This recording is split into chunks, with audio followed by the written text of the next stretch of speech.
I'm Kumar. I'm from Car Fanatics as well. Right, excellent. Nice to meet you. Nice to see you. Dave Grant from Dragon Publishing. Okay. Alex G Inside News. Yes, how are you, bud? Good to see you. Yeah, good to see you. Yeah, excellent. We've been noticing you've been hanging out on the side a little bit. Yeah, oh yeah, I do. I come in and out. Yep. When someone says something really dumb, then I weigh in. We tell you what, that's when you first came on, it was one heck of a shock. I remember talking to Jason Laird when you first came on. And he's like, yeah, we didn't know. And I was like, oh, we appreciate it. Obviously, that's a huge. No, I do. People get off track. There's one guy in there that I want to meet the guy like face to face. You know what I'm talking about? He's crazy. There's a couple of crazy guys. Yeah. It's something you just gotta sit back and you just go. Yeah. Yeah. Okay. All right. Yeah, it's. But it's good. There's a lot of good stuff. I enjoy reading it because I enjoy seeing what people think. Number one, so I'm on there more than you think, but I'm not writing all the time. But I just go and see what people think about this, that, and that's very good. Paul got a huge wave. I think by 2 o'clock this morning. Yeah. I looked at it when I first came up this morning, and it was already good. Yeah, I haven't looked at it yet. I'm sure since when I came in this morning at 7:30, it was already 11,000, 12,000. I look at you guys all the time as well, so that's good. Oh yeah. What do you like about her? I like it because it's usually pretty honest and objective, and it's not fanatical. You know, it says Right. It's Yeah, not, Car it's Fanatics. not fanatical, though. It's usually there's some really good people on it. You know, that really look at it on a much broader perspective of the industry, which I like a lot. So, Yeah. it's a really good audience. So. We got a new person joined us too. Yeah. You wanna? Did we do intros? I'm Sekou from Simple Rides magazine, based here in New York. It's automotive and multicultural women. And you know Mark, he's Vice President, North America for General Motors. So, what have you guys seen at the show that you like? So far, I've just been down here. I haven't actually. Okay, yeah, I haven't either. I haven't gone through it all yet. BMW's the best. Yeah, I was going to say the BMWs, the saw pictures of that are going to be introduced. Really good, so that's good. I just fell in love with the ATS. You did, To good. be honest with Good. you. It's the first time you see it? Yeah, in person. When I saw it in pictures, I didn't really care for it too much. Yeah. And then you see it in person, you actually see it in a much better light, as you do with many cars. The way but- it's lit down there in silver is fantastic. Yeah. I think the red is tough because all the surface detail that's in the car is washed. Yes. And so it looks like a Cadillac, but you don't see a lot of the hood detail is quite fantastic. I think you see the face of the car. That's what you're really seeing, especially on a light silver. That's going to be a good one for us. We've got basically what's coming this summer is XTS, ATS, the 3 crossovers. Enclave, Acadia, and Traverse that you see here today. We round those out in the fall, and then the Verano, we get a full year of Verano in there, which is really important for us, and a full year of Sonic, which is really important for us. So I think about 13 Malibu. Well, the 13 Malibu is really, I was going to hit that, the Denali, to Spring Denali. Those are things that we're just in the infancy of bringing out. So the Malibu is off to a great start, so very excited for that. Being a full year of mine. I like the baby Enclave. That's my first time. Encore? Yeah, it's cool, isn't it? And the Z01 ships now. Yeah, really finally, important. it's out. Good, yeah, so I'm missing the money from that. Yeah, well, that was an amazing car. I drove that from Virginia. Yeah, it's just phenomenal, isn't it? Yeah, phenomenal. It's crazy. Really easy to drive fast. Yeah. But yeah, no, we've got a lot of really good things happening here. So we've got a lot of holes in our portfolio as we went through bankruptcy and everything else. So they're beginning to be filled. So it's pretty exciting for us. What's the biggest challenge that you're facing coming out of the bankruptcy with regards to the media and the press?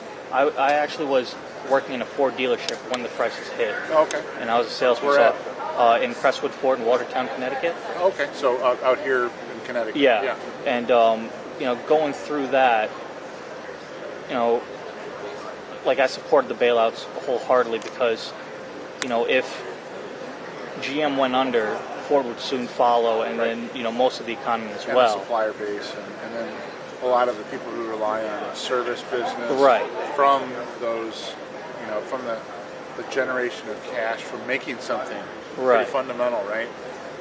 Yeah, absolutely. I totally agree.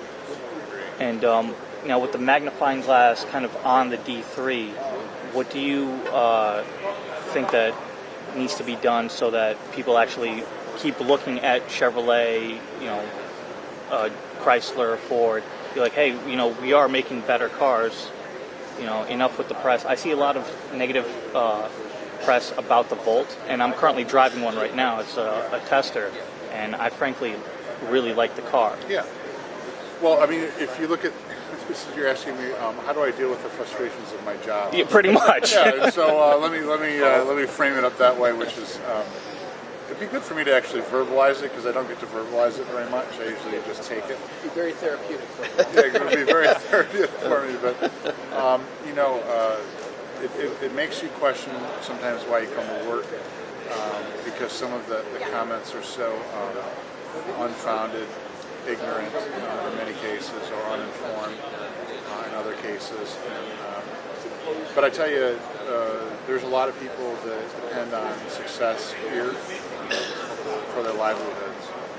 So that drives a lot of what I do. But more importantly, there's no marketing campaign. There's no thing that I could say that would change that. So the thing that we concentrate on is the product and the relative performance and success off of the product. At the end of the day, these are not casual purchases, they're emotional purchases. They cost a lot of money. So if someone has 4 or 5 reasons that they're going to come in and spend their money in our dealership, we have to be able to deliver them the best in customer service. Cadillac was voted today by J.D. Power the most improved luxury brand. They're voted number 1 for customer service and satisfaction. Those are not accidents. We paired with the Ritz-Carlton with Cadillac, and we paired with Disney on Chevrolet. And those things, we have to be able to deliver those things and make it compelling for people to buy our products. The energy that I have to catch myself once in a while, the energy that I burn looking at some of the business channels that call themselves business channels that give commentary around something maybe they've never driven or don't even understand how it works. That energy that I burn on that is better spent on making great cars and trucks, turning our portfolio into something that is second to none in fuel efficiency, performance, excitement.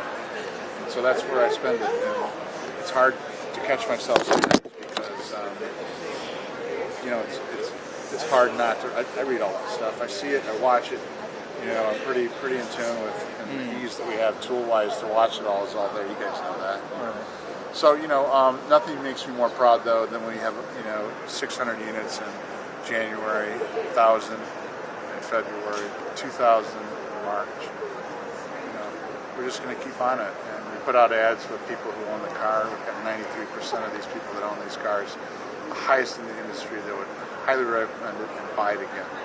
That's second to none. So we've got a great car. We've got a great team. Have you seen a big return on those commercials? I don't know. I don't know if it's the commercials. I mean, we hit it with everything we had here coming out of. We said we were going to relaunch the car. We did. We are. So that's not done. So it's hard for me to say that. But if you do just one of those things and you don't do it all, you're at risk.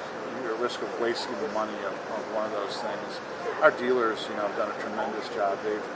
They've been over backward for us to really be able to articulate how the car works to someone that comes into the dealership. And so, that takes time too. We know that. And so the time piece of this is an element to it. Are you finding less dealers pushback? I know at one point a lot of the dealers were not so eager to keep the Volt on. Yeah, well, that's what you read, okay? And it was put into things like, they went and interviewed one of them, okay, that happens to be a political person as well in a certain part of the country, and then, someone else picks up on it. But first of all, Not every Chevrolet dealer is a Volt. Yeah, but we don't know if he lives there. That's never talked about. But to be a Volt dealer, you got to have a demo on site. You got to have the tools to service the car, and there's an investment of $1,000 to do that. And so not all these guys signed up to do it. That's fine. Okay? The ones that do it are committed, and they sell the car. That's what we want. The distortion of that by the media is they're going to go find someone who either is mad that they didn't sell the car, or doesn't believe in the car, or all of that, right? Or it's in a region of the country that isn't a great Volt selling dealer in December. You can find that. You can certainly find that. But what we're finding is the word of mouth and time and experience in the car is the key. So that's what we're doing. I'm very patient. I may be stupider than a lot of people, or people may be a lot smarter than me, but I will not give up on something that's that significant, that we spent that much time to lead in. I won't give up. What about next generation for the Volt? Do you see that coming sometime soon? What's soon? Within 5 years. Well, we're going to do an ELR very shortly here for Cadillac, right? So if you're talking about the technology, so that's starting to look for some cool things happening. Why did you guys brand that as a Chevy versus Cadillac? I think Well, that's kind of one of the things that a lot of people I speak with Sure. said if it had the badge of Cadillac, they would have been fine with it, but with being a Chevy. Yeah, well, we're doing both. But we led with Chevrolet because if you look at where we were in 2007 in terms of what people's perception were of Chevrolet it was a low mileage truck company. And so don't underestimate what that's done to pave the way for everything else that you see. And so the sales of it, may not be high volume, and I'm totally fine with that. But people know that it's the Chevy Volt. They know that it's nothing else like that out there. They know it's special. They know it's not So people, the biggest trade-in car we have of people buying that thing is the BMW 3 Series. So we've got some pretty high-end people buying that, right? Which is a good thing. And so when they come in and maybe see, some of the other things, maybe they'll buy those too. Maybe they'll buy it instead of, I don't know. There's been a lot of things, a lot of people buying Cruisers. We're selling over 20,000 of those a month. Don't underestimate what the image change of Volt has done for a lot of those cars. Sonic, now up to 85. We'll keep building it. We'll keep doing that, and it's a big part of it. It's a great car. I own one, and I drive it a lot. I love the car. So it's a great car to drive. There's a lot of luxury stuff in the car. So a lot of equipment, a lot of good stuff. Touching on the ELR, is there still going to be a focus, I guess, more on performance? Again, when the concept came out there, it wasn't 40 miles, it was 20 miles. It was more like the Voltec is more performance additive. Yeah, well, I wouldn't phrase it as a performance-only focus. I would say consistent with the Cadillac brand character and DNA of everything we do in Cadillac, there will be things done differently than they were on the Volt in character with that. Both design, performance, and equipment. I think if you look to the human vehicle interface that we're doing in Cadillac with the EQ system, those are things that people are going to expect in Cadillacs. I've always wondered, with CAF regulations getting more and more stringent as time goes on, I kind of always wondered why GM didn't go the hybrid route like many manufacturers are, so that they get the higher corporate number. Yep. I know the price is obvious. I mean, you pay a couple grand more for a hybrid than you would, right. A typical ESS car. But for the corporate number, just to get that up, it seems like that's what... Well, we do have pure hybrids, too. We've got pure hybrid pickup trucks and SUVs. So we've got pure two-mode rear drive, pure, full-blown hybrids. They get 50% better fuel economy in the city, so we've got that on our truck fleet. We've got, if you look at that and you say, okay, we can go in there and copy that, right? We can go do it, okay? But long-term end game stuff on regulatory and CAFE. And it's really regulatory. CAFE is sort of the average, but you're going to be penalized in the future for grams of CO2 by model, right? If you look at that, at the end game piece of it, and you say, okay, you get a Impala with e-assist getting 36, 37 miles per gallon with e-assist for $2,000, and you've got pure hybrids on much smaller vehicles, okay, getting better fuel economy at cost, okay, some cost. The convergence of performance, operating cost reduction performance of that with hybrids happens. Okay? The technology of that, as you write it down cost-wise, happens. And so you've got things that happen that are leapfrogging what a true, hybrid-only thing is. That's why Toyota did a very nice job of bringing out a plug-in hybrid Prius. That's why that's happened. And the plug-ins, if you look at the labels on what a customer sees on a label, on a plug-in hybrid versus a pure EV or an extended range electric vehicle, the labeling favors plug-ins on a duty cycle basis. And if you get into that and look at it. So you have to look at that all those different ways, right? What do customers see?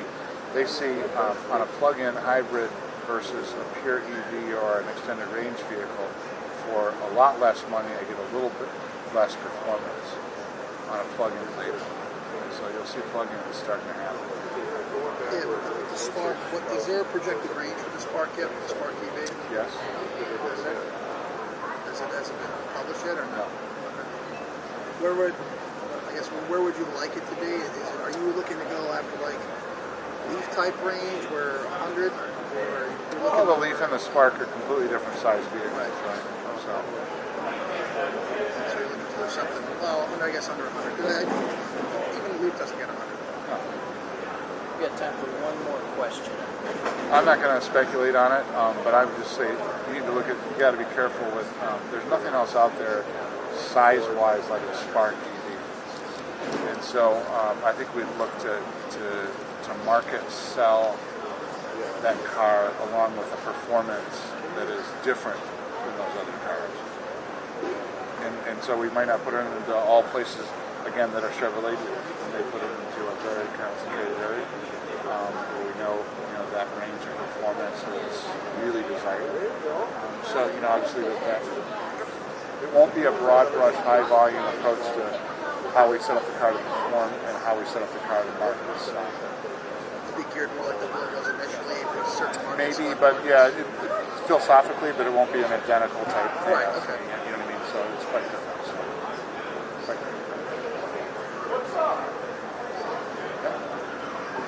Thanks, Mark. Yeah, thanks. That was very nice of you to spend the time Absolutely. with us. Good seeing you guys too. Always enjoy the show.